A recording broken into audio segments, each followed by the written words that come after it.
Okay, in line with that question, what about butts? Big butt, small butt, does that matter? Do a lot of men really put a lot of thought into that? Different strokes for different folks. Depending on. She so for real, she know the deal. We up the hill. She love to chill, I love the thrill. We born to feel this right now. Ain't nobody been on my side. I got problems I can't hide. She got away with the words on mine. We get away from the world tonight. Yeah. Alright, Shawty said let's make a movie. I got that, ain't nothing to it. Put that in the... Hey guys, welcome back to my channel. Msnaturally Mary here, and if you are new, be sure to subscribe before you leave. We're back in the car, so you all already know what we're doing today. We're doing a juicy questions video, and these are questions that girls are too afraid to ask their boyfriend or their husband. You guys submitted some questions. I also found some questions online that I'm going to ask, so let's get to it. So before we get into the questions, I do want to share that we're doing a road trip. So excuse the luggage in the back and maybe the outside noise. I hope it's not too loud, but don't worry. We got some good questions. Okay, so we're going to start with some basic questions first. Warm-ups. Do some warm-ups. So somebody asked, have we moved into our new house yet? When is that going to happen if it hasn't already happened? So y'all, we have not moved into our house. We wish we had. This is around the time that we should be moving in. We actually signed our contract last March, and by now we should be in our home, but we were told this March that we still have another 6 to 8 months left. Is that right? Yeah. So yeah, we'll probably be in our house about October, November sometime. Quite devastating, but no, we're not in our home yet. You guys know it's all just due to COVID. It's pretty back up on parts, workers, everything. It's just been all jacked up, but it's a blessing to even be in that position to still be able to go through with it. So I'm trying my best to keep her calm throughout this process. You know? Trying to stay patient, y'all. Yeah, trying to stay patient. I'm just rolling with it. Yeah. So the next question, which I was so shocked by this question, but somebody asked if I was pregnant. I don't know why I keep getting that question. Y'all, we will let y'all know when I'm officially pregnant. But the idea that we ask women who aren't pregnant or who haven't announced it yet if they're pregnant, I think we should stop doing that. I'm not pregnant, but we will let you know. We actually did share in our recent vlog when we plan to get pregnant. So if you haven't checked that vlog out, be sure to go check out that vlog. But the answer is no, not yet. But we will be, in the name of Jesus, very soon. Okay, so the next one, how long, and this was the weirdest question ever. I just have to put this out there. And once you guys hear it, you're gonna be like, huh? Maybe they didn't mean it this way, but the question was, how long are you all planning to stay married? Either we're gonna be together or you gonna be with me. And I'm gonna give you an option because I'm the type of person, I'm gonna give you an option, but you're gonna either be with me or I'm gonna be with you. Or we're gonna be together. Yeah. I was like, what? How long are you all planning to stay married? You gotta filter these questions, brother. Like that makes zero sense. It just, I don't know what the logic was in this question, but forever. When you made our vows, it was to death do us part. So until he died, until I died. I've never met anyone that went into marriage. Oh, yeah, we just gonna do about 10 years. Yeah, like who does I'm saying about 5 years, we should be good. You know what I mean? Like, I think everyone goes with the intent. This is it. You know what I mean? So, similarly, we share that same thought. You know, and prayerfully, with God, we'll see it through. And yeah. She also asked, how long am I going to be doing YouTube? As long as YouTube allows me to do YouTube, I'm going to be doing it. Is Martha planning to move to the same city as me? We're still working on that. So pray along with me that she'll move. But there's nothing definite or set in stone just yet. All right. That'd be dope. It would be amazing, yeah. So funny. Did it hurt your first time? Was it awkward? So of course it hurt. I'm sure any person who is a virgin, whether you experience that early on in life or after marriage, I'm sure that it hurt. on some level. So yes. And was it awkward? Yes. It was definitely awkward, but I feel like when you're with the person that you're meant to be with and you're having that special moment with them, you just work through the awkwardness. But it hurt, yes, and it was awkward, and I feel like that's pretty normal. And over time, you guys get comfortable. And, absolutely. Yeah. But going back to you, like, even with that question about did it hurt, if I recall, like, I think you used to, like, cry, like, to go to the doctor, like pap smears and stuff like that. You used to, like, I would be in that doctor's office going crazy. Yeah, so my first time, I was very nervous, but also excited. So I don't know, you just kind of go with it, and all of that just works itself out over time. Yeah. Here's another question: how do you get your man to be affectionate? So that's something I'm still working on with Mr. Man, because everyone's love language is different. So even if it's the same with, I'm sure you guys have heard of the book, The 5 Love Languages. If you're somebody who enjoys gifts and your partner doesn't necessarily enjoy that, or you're somebody who enjoys a sense of touch and they don't necessarily enjoy that, you have to kind of make certain concessions so that you kind of lean into what your partner desires. So in the area of affection, I feel like that love language has kind of grown stronger for me, in that my husband isn't necessarily somebody who's really touchy-feely or affectionate. So it's something that I'm consistently having to verbalize to him that I desire and I need. So I would say communicate your needs, communicate what it is that you desire and things that you're lacking in your relationship. And hopefully he'll eventually lean into that a little more. And I feel like Jerome has progressed over time. But there are moments where I'm like, okay, I'm in the kitchen. And I would like for him to just come grab me, get behind me, and like, you know, be all touchy-feely. But he's naturally not that way. So I have to remind him. And in the beginning, it used to annoy me so bad that I had to ask for it. But I think it's okay to normalize having to ask for what you want. At the start of our marriage, I felt like there are certain things I shouldn't have to ask for. There's certain things I shouldn't have to say. He should just know. But that's not really the best mindset to have going into marriage. You're going to have to verbalize it sometimes and communicate it so that he'll know. And sometimes two people that are coming together trying to be one, and it's like you're still trying to figure it out. You're learning each other. As she stated, she was a virgin, so like she had never probably been touched or felt in that way. Yeah. Maybe now it's like something that is of importance to her, you know. So yeah. And that just kind of, you know, the love languages, that thing kind of evolves and changes over times, and you know, but yeah, just communication, communicate. Yeah. Even if it's like simple things like compliments. My husband is kind of interesting when it comes to compliments. He might think it, but he doesn't actually say it sometimes. So I'm like, babe, you look nice today. Sometimes just saying it to the other person, giving them what you want, will kind of help to initiate the whole thing. So if it's affection that you want, you might have to initiate it. You might have to, you know, touch him and, you know, be affectionate with him in hopes that he'll actually reciprocate that affection. So yeah, that's what I've been doing, and it'll remind him, oh, I should have said this to my wife, or I should have touched her, or whatever. But yeah, it might have to be that way for a little bit.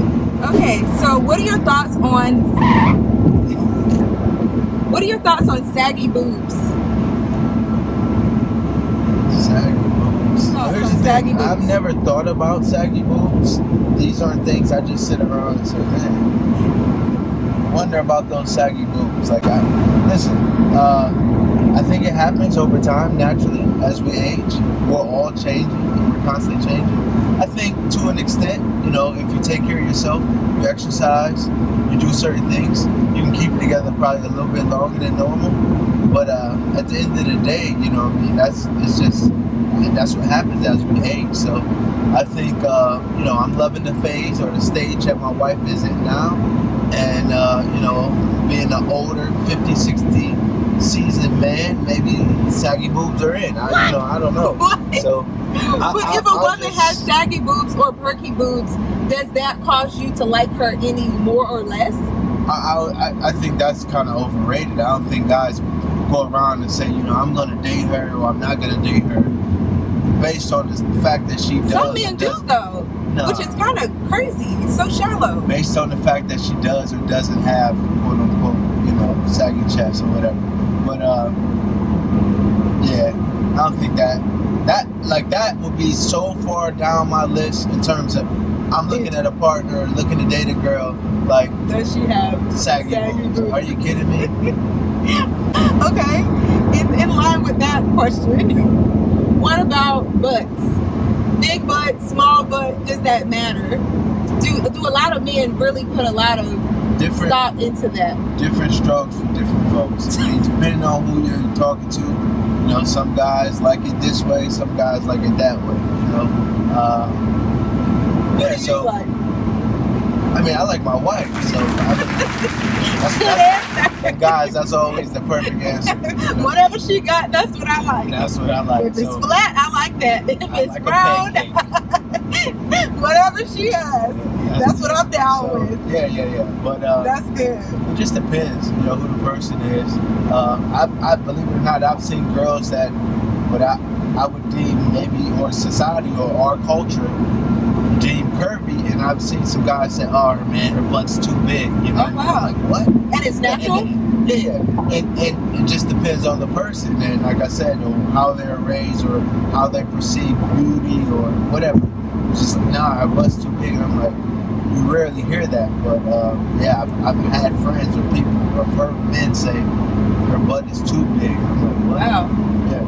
Seems like now we're not. This is outside, like Mary said, the natural. We're only talking natural. Because some of the stuff they be doing now. That's what I was about to ask about BBLs. Cartoonish. My God, man! It's like, man. I saw a girl the other day. We saw a girl the other day. We were like, whoa, what in the world? You got the stick figure legs. Yes. Your dad was talking about that. Legs look like spaghetti noodles, and then they got this dump truck back there. It's like, dump truck. Whoa. What in the world? Yeah, the thighs got to match. Yeah, it has to be proportioned, y'all. When you're getting these, if you're gonna get that, which I'm not even gonna share my opinion on that, but if you're gonna do it, make sure it's proportioned at least. Love yourself. You don't need it. Yes. Love yourself.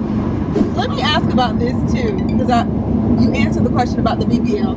What do you think about flat stomachs? Because I know in our society, we're getting to a place where the hourglass figure, having a big butt, small waist. Like, what do you think about the woman who just has a natural little stomach? Because I'm working on it, y'all, but my stomach is not super flat. That's why I keep getting this question about being pregnant, and it annoys me so bad because I feel like I have a normal stomach. Like, if I'm somebody who's super fit and I'm working out maybe 5 times a day, focusing on core a great deal, maybe I'll have a 6-pack, but that's not necessarily my goal. What about the person who just has a normal stomach? Like, what do you think about that? Is it necessary for a woman to have abs, have a washboard stomach? Like, are you guys looking for that necessarily? And are you attracted to somebody who doesn't necessarily have all that? Yeah, so as always, and you're probably going to hear this a lot, like, it depends on the person. But I will say the majority of guys, they probably would prefer like a flat stomach. Now I ain't saying rock hard abs, because I didn't have guy friends that would say, oh man, she looks manly, or the girl is fit, she has a 6-pack, or maybe she was a former athlete. Dude, like, man, it's like being with a boy. Wow. It's like, what? But like, you know what I mean? So different strokes. Like I said, depends on the person. But yeah, I think you probably would have more lean towards the flatter stomach, not necessarily tone, than more of a bigger stomach or a rounder stomach, or you got the little, so yeah. But what about mine? Is it okay? Everything about you is beyond okay. It's great. It's great. I love it. You better love it. I signed up for this. Everything about it. Okay, so this question I feel like it's really important to shed light on. And it is, what if one person desires to have kids and the other person doesn't? What do you think? That's huge. So if you're planning to get married and one person desires to have kids and the other person doesn't. That's huge. These are all premarital questions. This is in the dating, courting phase. These things should be discussed because, you know, if someone is adamant or strong or firm about their stance, like, man, that could be a deal breaker. If my desire is to have children and my wife tells me no, like, man, like, how what are we doing? I mean, even if she, you know, said, oh, maybe we'll adopt, it's like, no, I want to have my own son and my daughter. It's like, those are the things you have to discuss. So those questions should be addressed well before we talk about the idea of, you know, getting married or being married. It's like, it shouldn't come as a surprise to anyone. You know, you and I get married and I find out you don't. Or even after you get engaged to have this conversation, it's like, what? No, I think before engaged, because I think even that is a serious situation. But I got you. I took it. I mean, it was just more or less going through. Nothing really shifted in me in terms of like from you being my fiance or being engaged to my wife in terms of I treated it as if, like, you know what I mean, like you were my wife, you know what I mean? We just haven't walked down the aisle yet or whatever the situation is, but so I think long before engagement, the courtship phase, these type of things should be addressed. Have that conversation. Absolutely. Now, you did express the desire to want to have your own child. Now, what if your wife isn't able to? Because some people do deal with infertility. So I mean, of course, and those are extremes. You'll cross that bridge. Yeah, those are extreme situations. Yeah. Like I said, depending on my love and my desire to be with this person, these are things that we've talked about. All prior to it shouldn't be a surprise. Well, she won't necessarily know if she's infertile prior to. Then guess what? We adjust. Yeah. We adjust. So in that situation, I can't necessarily hold that against you. You know what I mean? Yeah, I'm bummed. She's bummed. We're all bummed. We cry. And then we figure out a way through medicine, you know, rather it be, like I said, when they do vitro, do that, or get a surrogate, do all these different things you can do that to create family. My grandfather said in I can only imagine what you're about to say. No. He said in a vlog, he said in our recent trip to Cleveland, he said a baby makes family, and I agree. It's like, you know, it's one thing that, you know, me and my wife, but to have us within another living human being, that's amazing. So I like that. Yeah. This one's interesting. I don't know if you've ever done this, but the question is, why do guys ask women for nudes? Like nude photos. Why do they do that? It's just probably hormones. You know, they're just horny guys. The thrill, the excitement. Do you think it's a good idea if you're truly on the path to marry somebody to ask for that? I think, like, where are they? Especially if you're on a waiting journey like ours. Yeah, see, the guy asking that type question, that's to me, that's a red flag. You should probably consider not necessarily. You might want to have a hard conversation. Absolutely. So it's like, I mean, prior to doing the do, I never saw you nude. So why, you know what I mean? And what that would lead to, and it opens that so road, that so we never explored that. Even, you know, my fiance, don't send me a few pictures or something. It's like, nah. So I don't know. And there are people that are engaged, or, you know, that, you know, not that I'm encouraging that, maybe are already active. So like, maybe there's something that they do and they share. So maybe that works for them. I can speak for us. If you're on a waiting journey, it's not a good idea at all. So if you were in our situation, I wouldn't have encouragement. But there are couples that have been involved prior to marriage, so they're engaged, or whatever the scenario may be, or, you know, some people say we should call it shacking up.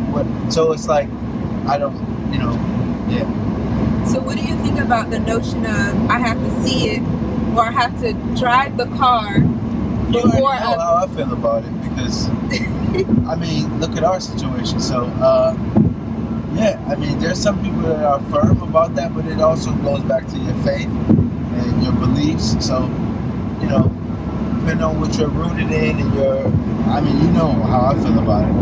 I couldn't sit up here and say, oh man, we got to drive that car and I married you. You know what I mean? So, yeah. So along the lines of that question, because I know somebody's probably thinking this. So what if you get married to a woman and then, or even a man, we'll put it out there and I'll answer the question as well, and the sex isn't good? Like, what then? Like, how does that, what is your opinion on that? Keep working on it. Keep Yeah. working at it. I mean, anything that you're probably good at or great at in life, you put some time in. So continue to work at it. And everything is all based on communication. So figuring out what she likes, what he likes, and you know, you guys will figure out, you know, a flow and it'll work. And he or she will be everything you've ever dreamt of in terms of a spouse on that level. So yeah, there are certain things in your marriage that kind of test the marriage or help to strengthen it. And something like that, if you get married to somebody and it isn't a great experience, if you just settle on, okay, that one experience alone, I feel like that doesn't truly indicate how strong your love is. And if you're not willing to really try, like Gerard said, in putting effort into, you know, figuring out what works best for each of you, then how strong was the love just altogether? You really have to make sure that you're giving your partner what exactly they need, and also he's reciprocating that. And if you have a challenge and figured it out, read books, go to counselors. There are even sex counselors that are available to talk you through that whole process, or sex therapists that can help you through that process. But putting in the work is going to be necessary if you get with somebody and it's not necessarily good in the beginning. Don't just stop at the beginning phase. Keep working at it. So this is marriage. This is marriage, not before marriage. Yeah. We're talking about post-marriage. Yeah, none of that.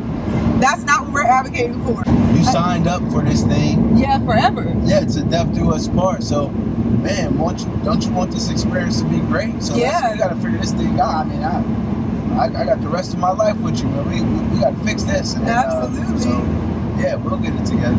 And honestly, I feel like as we are a Christian couple, if you can't already tell, but as Christians, God is concerned about the intricate details of our lives. So anything that's going on in our life, whether it be big or small, even things like this, he wants to know about. He wants to fix. He wants to make it better. So go to him in prayer. Talk to him about it. And I feel like the more that you're intimate with God, individually and collectively, the better your sex life will be. I feel like your intimacy together is strengthened as you grow your relationship with Christ.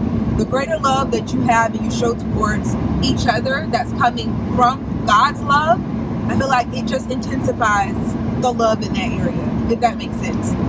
We call it worship. You know what I mean? We call it worship. Yeah. So the next one, I had one that I was going to ask you, and it literally left me that fast. Oh, here's the question. So what if you're married to somebody and over time you lose interest or you're no longer sexually attracted to them? What should you do? So you're married to your wife and you're noticing some things and you're like, I'm not really attracted to her anymore. Then what? I think it's still back to that communication, back to, you know, seeking special counseling in regards to that area. Because at the end of the day, the connection is what drives, for me anyway, the pleasure in sex. Like, I think that having a connection with someone, yeah, but it doesn't always have to be physical, right? No, so when I'm saying sexually attracted to her, I should probably preface that by saying your physical attraction to her has diminished, and as a result, your sexual attraction is no longer as strong. Yeah, so it carries over, it bleeds over into that. So yeah, I think that connection, having a deeper and stronger connection and seeking counselors or professionals in that area would be beneficial to, you know, fixing that. But yeah, like I said, this is a lifetime contract we've signed, a commitment we've made to God. So it's like, we got to figure this thing out. So whatever we have to do. Yeah. So I'm going to expound on that a little more. So I know that when you first get married, oftentimes you look a certain way. your wife, she might go into the marriage, you know, her body's together, she's slim, and then she has kids, and maybe, you know, she puts on weight. And also the husband, he goes into the marriage, he works out all the time, his body is together, he's consistently making sure that he's disciplined in certain areas, and he just looks great. You sign on to marrying this person who looks one way, but then over time, you know, things change. But is that realistic though? You don't, and it's real. Is that realistic? I think it's realistic, not solely realistic in that you Everything is think changing. that person is going to stay that exact same way. However, if you notice that your partner is just getting too out of control, I feel like it's worth the conversation. Sure. You know, if you marry somebody, and of course, you know, over time, my weight isn't the same way it was when. It's like we talked about gravity. And Absolutely.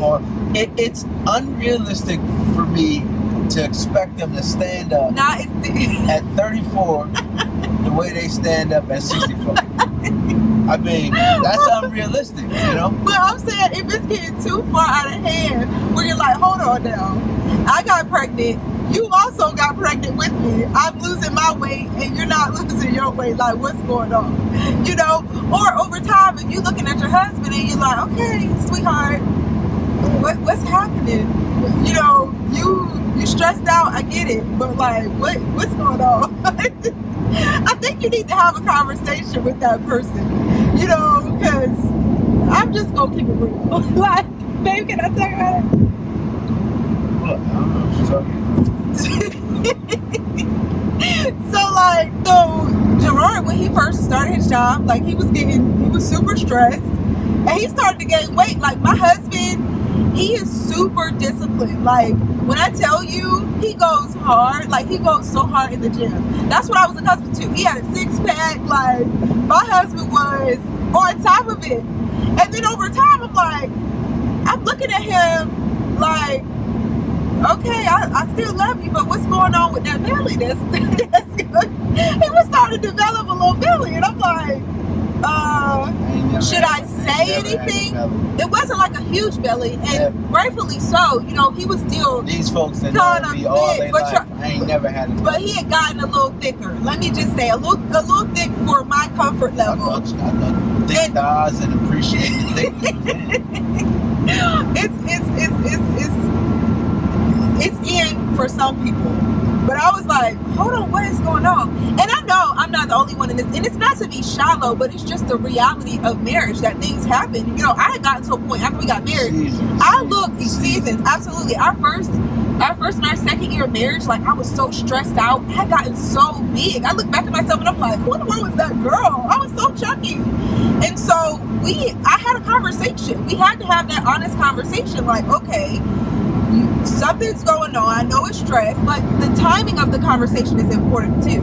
You don't just want to, you know, in a season where your wife is still kind of figuring it out, and maybe she's really depressed and she's going through a whole lot, or your husband just jump out there and be like, you know what, you ain't looking that great to me. You have to make sure it's palatable so the person can receive it well.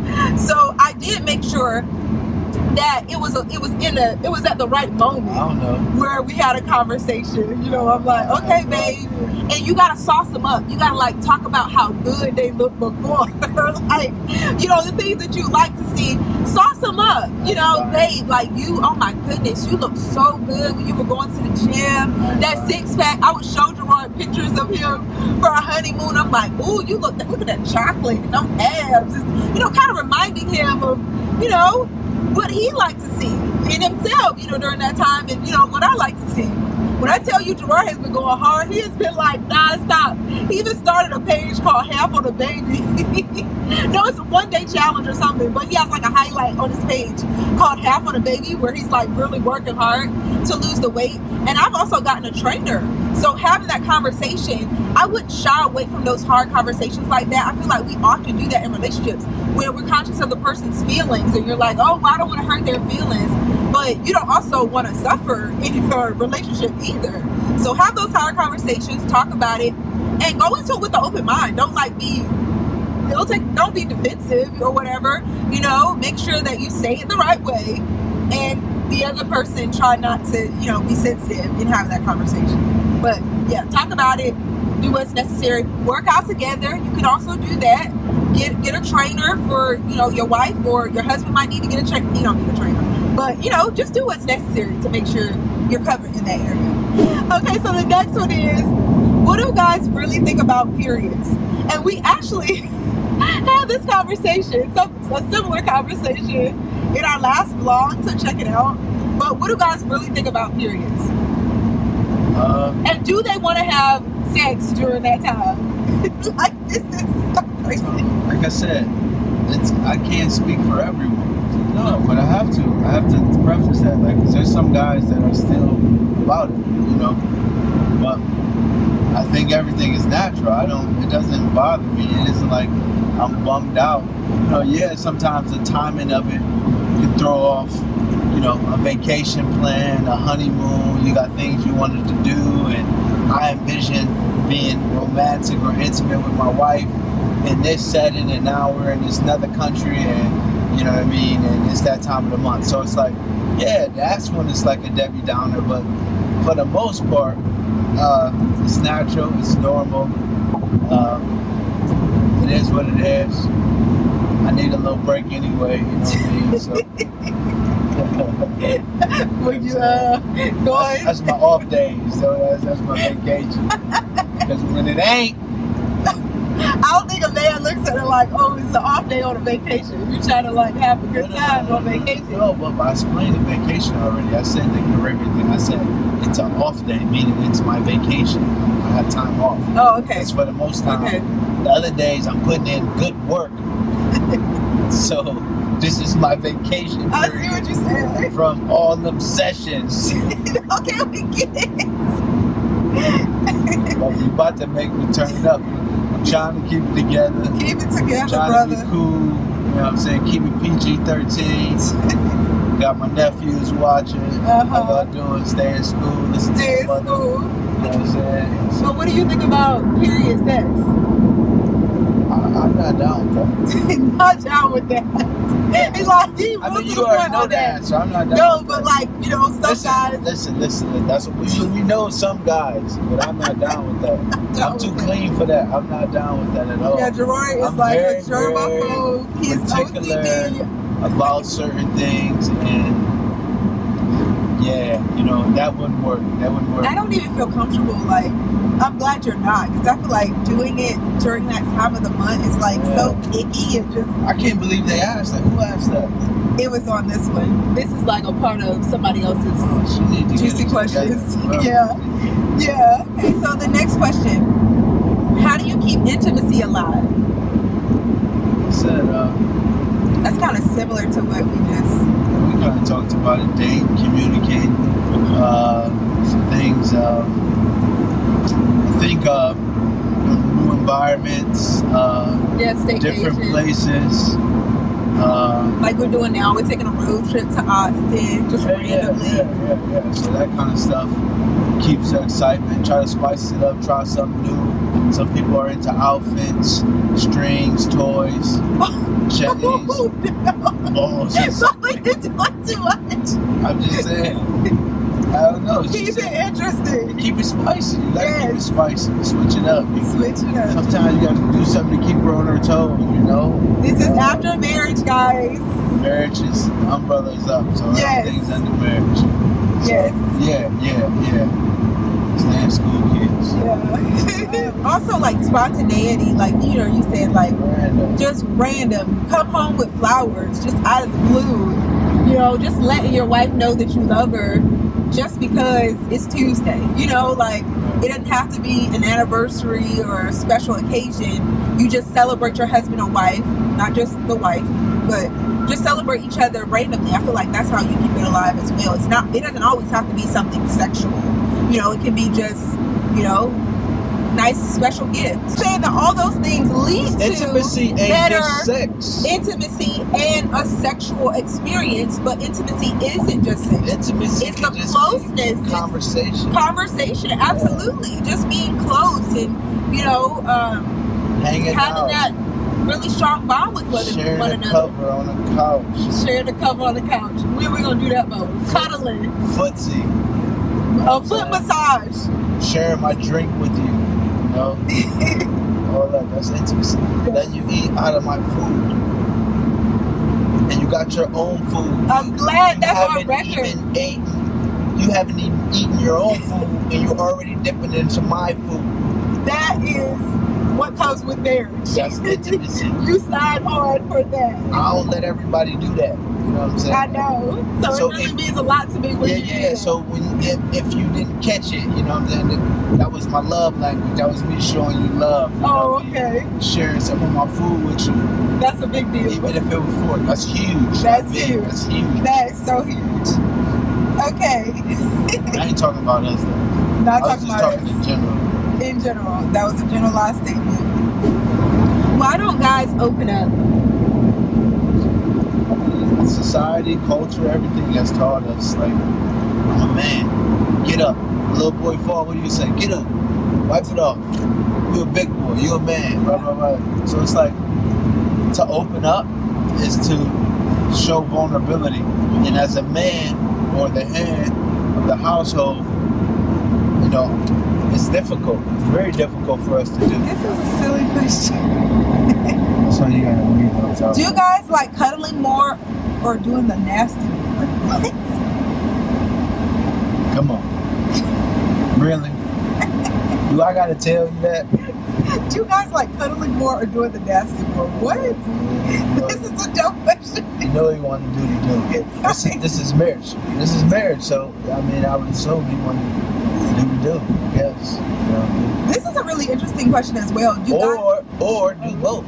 Do and then cuddle after. You know what I mean? For a little bit. You gotta get off me. I'm a little hot. Yeah, Gerard's body temperature is crazy. Trying to go to sleep. Yeah. You know what I mean? So, yeah. But it's so funny how they make cuddling look in movies and stuff. Like, oh my God, I can't wait to cuddle with my boo.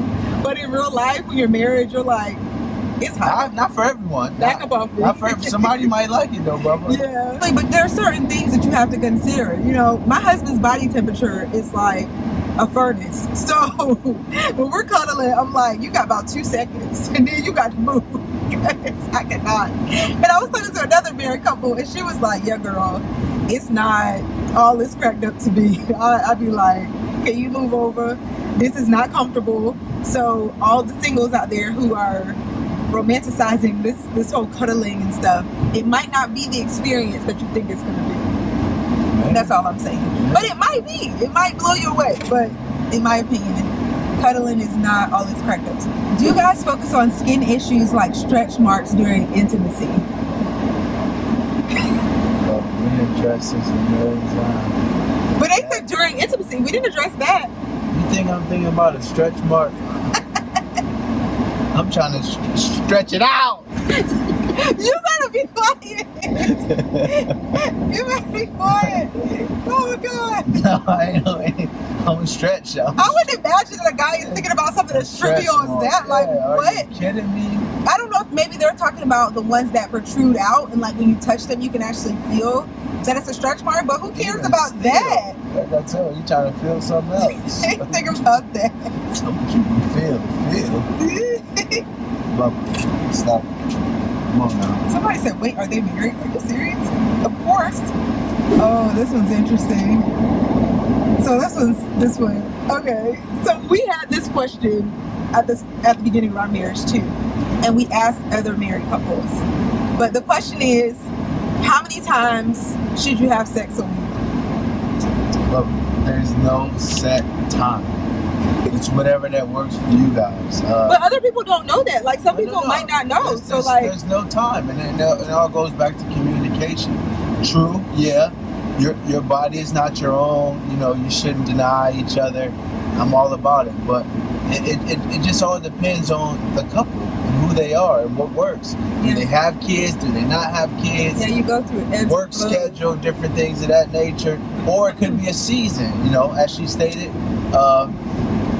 It might be a hectic time where, you know, maybe, you know, the I guess, how do I want to say it?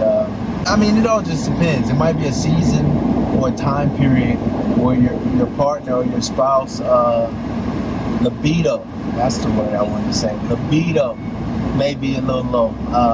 You know, depending on what they got going on. You know what I mean? That's the last thing on my mind. Bills is, you know, kicking my butt, whatever the situation may be. You know, thinking about sex or something, you know, that's the last thing. But I don't think there's a number. To answer the question, to sum it up, there's no set number. However, you should not deny your partner. So if your spouse, man or woman, husband or wife, desires it, hey, you fulfill their needs, and that's what it is, you know. So there's no set number. But the consensus that we got from other married couples was at least 2 times a week. At least. I ain't get that consensus. That's what they said. At least. I missed it. We asked multiple couples, and they were like, at least 2 times a week. But that does change with kids, you know. And some people have a very high sex drive, so they might be doing it well over the 2, you know, maybe 3 or 4, which some weeks is like that. You know, but like me, trying to knock it out the front. Be quiet. I'm joking. But it changes. If you're trying to make it, baby, you really got to get the reps up. So I'm in the gym and I'm getting the reps up. You know what I'm saying? So I mean, 2 days, no days off. You know what I'm saying? So but it's it not just always like that. Where you are in your life. You know what I'm saying? So there are many different factors. Different factors. different strokes for different folks. All right, I think we answered all the questions. I hope you all enjoyed this fun video where we got to laugh and shed light on some questions that were quite interesting. Silly questions. Getting a male's perspective, I feel like is great. I know in my single life, I had questions about some of these things, and it's nice to hear a couple. Yeah, but there was one thing though, Bubba, and I pray that they caught it. Just communicate. Communicate. Yes, that's the biggest thing. Patience, time, just communicating, and y'all will work it out. And when necessary, seek help. Yeah. Asking for help doesn't make you weak. Absolutely. And y'all will get through it. I mean, yes. And with God, you can make it through anything. So keep Him at the center. That's the most important thing. Make sure that He's in your relationship. You're talking to Him about everything, even the smallest detail He's concerned about. So yeah, I hope that you all enjoyed this video. Be sure to like, comment, and subscribe. Leave your feedback down below. We look forward to reading all your comments. I might not be able to reply to everybody, but leave a comment. We want to see it. Like this video, subscribe if you aren't already. We love you guys, and we'll see you all in the next one. Bye, guys. Bye, guys.